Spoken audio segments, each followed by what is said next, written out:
Alright, so we're going to continue reading from the Song of Solomon, right, to show you how metaphors are used for sex in the Bible.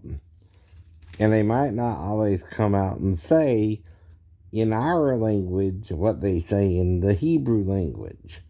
But if you're a Christian, you're supposed to understand this too. Or you're playing dumb to it. And be not wise in your own eyes, but fear the Lord, and depart from not understanding the Bible. Mm-hmm. So,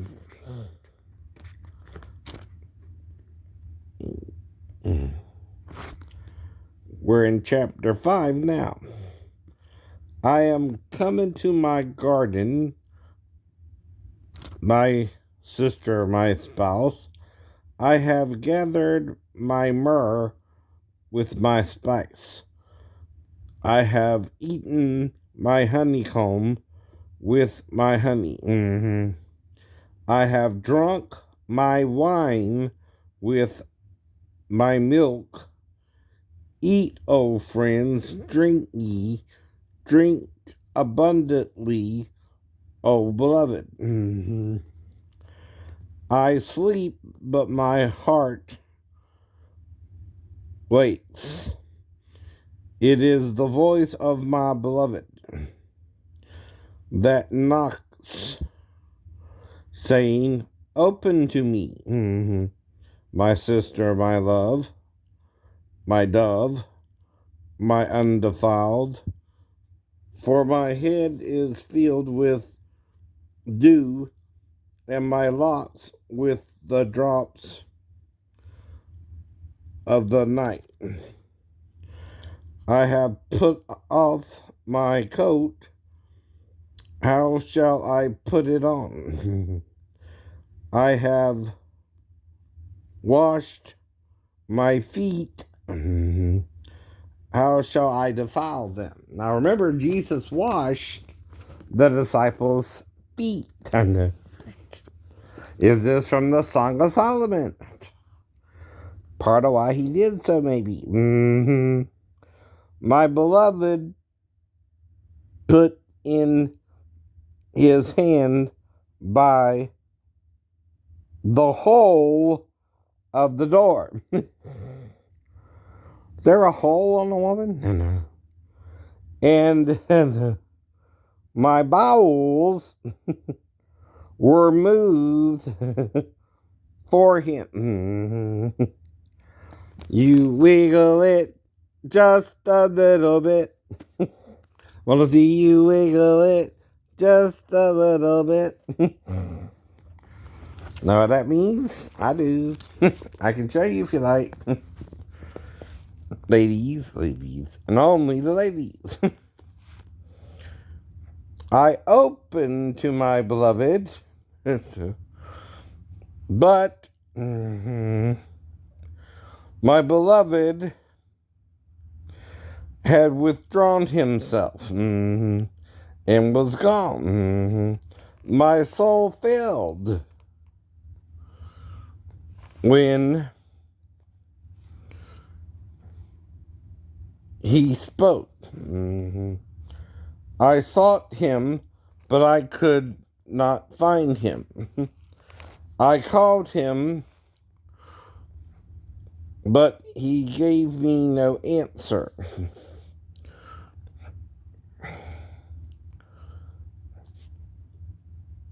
The watchmen that went about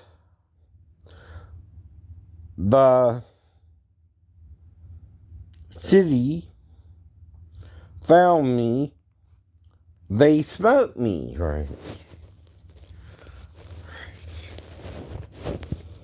They wounded me. The keepers of the walls took away my veil from me, right? Okay, right. Now, here she has on a veil, though she also says she doesn't always have to wear one, right? Does that mean it's a choice? Yes. What is the... what is thy beloved more than another? Beloved. O thou fairest among women. What is thy beloved more than another beloved? That thou dost so charge us.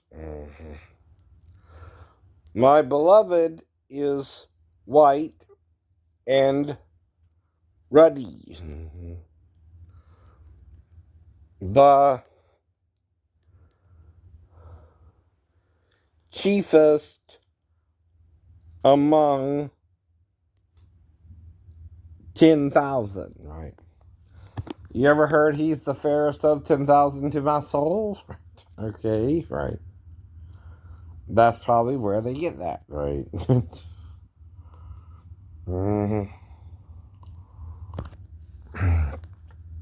His head is as the most fine gold.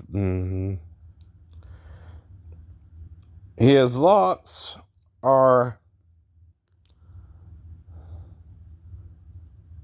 bushy and black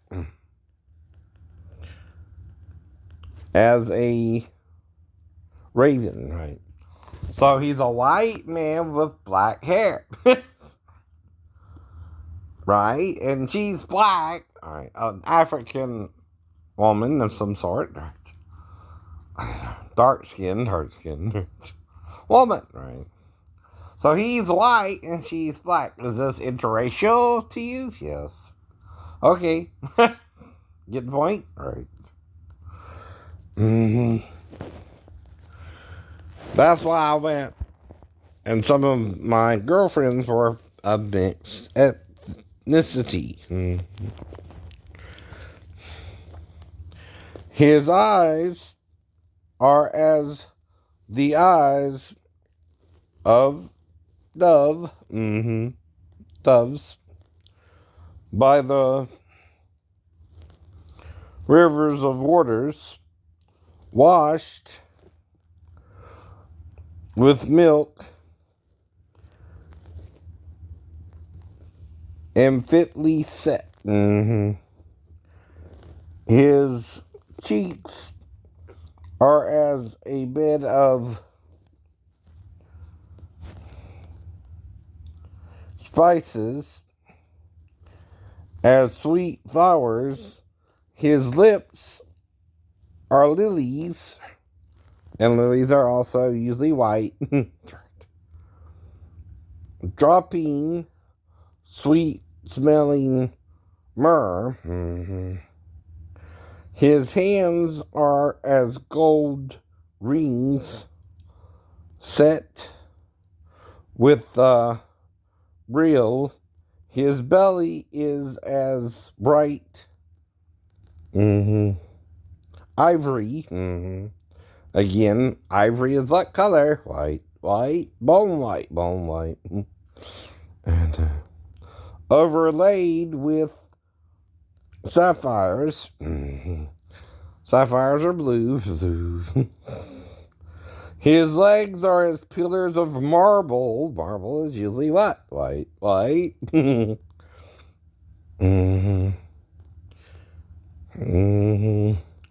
Set upon sockets of fine gold. His countenance is as Lebanon, excellent as the cedars. Mm-hmm. His mouth is moist, most sweet. Mm-hmm. Yea, he is altogether lovely. He is my beloved, and this is my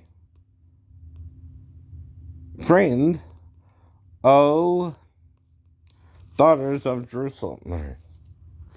And that's chapter 5, right?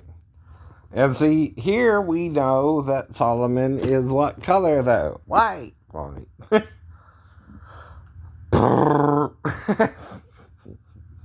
I know. Okay, and she is what color? Black. Black. Negro, right? That's what the word means, right?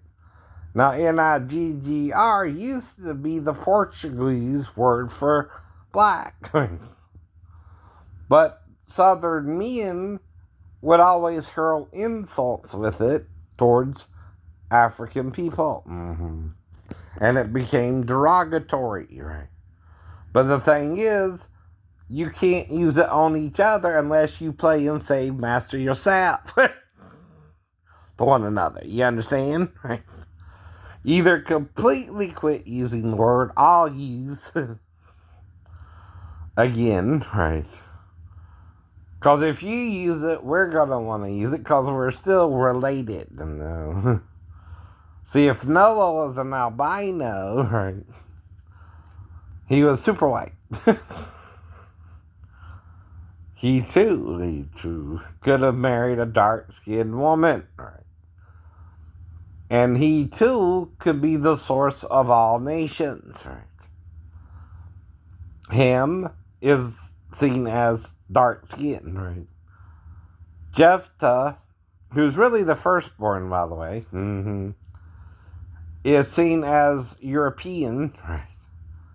And Shem is Asiatic, right? Kind of looking, right?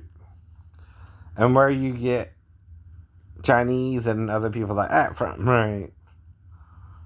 Gog and Magog has to do with China and Russia. Mm-hmm. Now, again, though, you could make people negative or positive too, either way, though. Yet still, men tempt other men, right? Women tempt other women, right? Yet we all have a right to do whatever we want to do. It's called freedom, right? Why is my liberty or freedom judged of anyone, male or female, Jew or Gentile, bond or free, believer or unbeliever, right? You're trying to make a law against medical care for a woman who doesn't want to have her child, right? Which is better because you don't even come into consciousness till around 3 or 4. Mm-hmm. Up till then, your life is kind of a blank black slate. If you remember your own childhood, you don't even remember being born. You just kind of grow up, becoming aware of your surroundings from a state of darkness or blackness, right?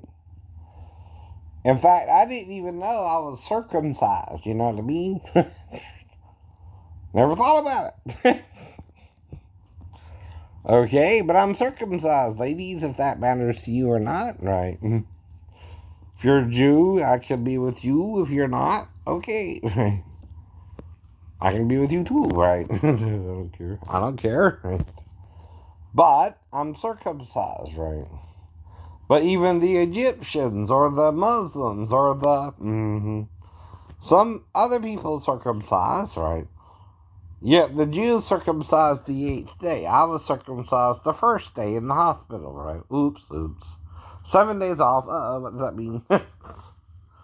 Anything? Mm-hmm. But I'm raised a Christian, right? And taught to learn the Old Testament. Well, that's what I'm trying to do, right? Just learn the Bible. Read the Bible more, right?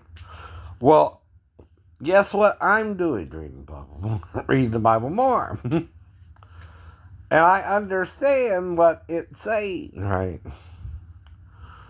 You don't, right? You don't get the metaphors. You're not really reading it. You're an unbeliever. You're a 30-fold Christian, maybe. And some are 30-fold, some are 60-fold, and some are 100-fold. The 100-fold are more like Jesus. The 60 and 30 like the disciples. Now, the problem is, Jesus explained it all to them before he left in Luke, right? 24, right? And this is what he explained to them, even why he washed their feet. I know. He's quoting Song of Solomon. Did you ever know that? No. No. Why? Because you're not reading the Old Testament. That's why. Only the new sometimes, right? Well, the new can be just as corrupted by Satan as the old. Just as he tried to get Jesus to jump off the damn Temple Mount using the damn scripture where he will lift thy heel, lest ye dash your feet against the stone, to try and get him to jump off the damn Temple Mount. That didn't have nothing to do with that. And the only place you find stones are on the mountain, right, by the way. So, if you're dashing your heel against the stone,